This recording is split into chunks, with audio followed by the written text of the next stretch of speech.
Bengal rape కేసులో నిందితుడికి psycho analysing test చేయనున్నారు. మరోవైపు ఇవాళ సాయంత్రంలోగా విచారణ పూర్తి చేయాలని సీఎం మమతా బెనర్జీ అల్టిమేటం ఇచ్చారు. డాక్టర్ల భద్రతపై కమిటీ వేస్తామని హామీనిచ్చిన కేంద్ర ఆరోగ్య శాఖ సమ్మె విరమించాలని జూడాలను కోరింది.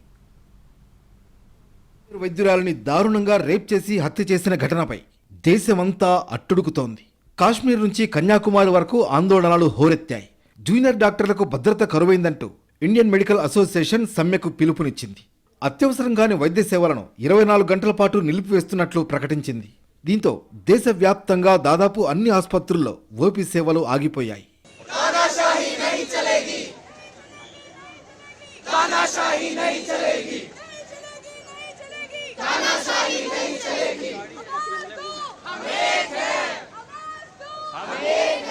వైద్యులు తక్షణమే సమ్మె నిలిపివేయాలని కేంద్రం సూచించింది. వారి భద్రతకు తీసుకోవాల్సిన చర్యలపై కమిటీని ఏర్పాటు చేస్తామని ప్రకటించింది. దేశంలో సీజనల్ వ్యాధులు, డెంగీ, మలేరియా వంటి వ్యాధులు ప్రబలుతున్న పరిస్థితుల్లో ప్రజారోగ్యాన్ని దృష్టిలో పెట్టుకుని వెంటనే విధుల్లో చేరాలని విజ్ఞప్తి చేసింది. మరోవైపు బెంగాల్ రేప్ కేసులో నిందితుడికి సైకో అనలైజింగ్ టెస్ట్ చేయనున్నారు. అత్యంత పాశవికంగా అత్యాచారం చేసిన నిందితుడి మానసిక స్థితిని విశ్లేషించనున్నారు. ఇక ఆదివారంలోగా విచారణ పూర్తి చేయాలని మమతా బెనర్జీ అధికారులకు అల్టిమేటం ఇచ్చారు.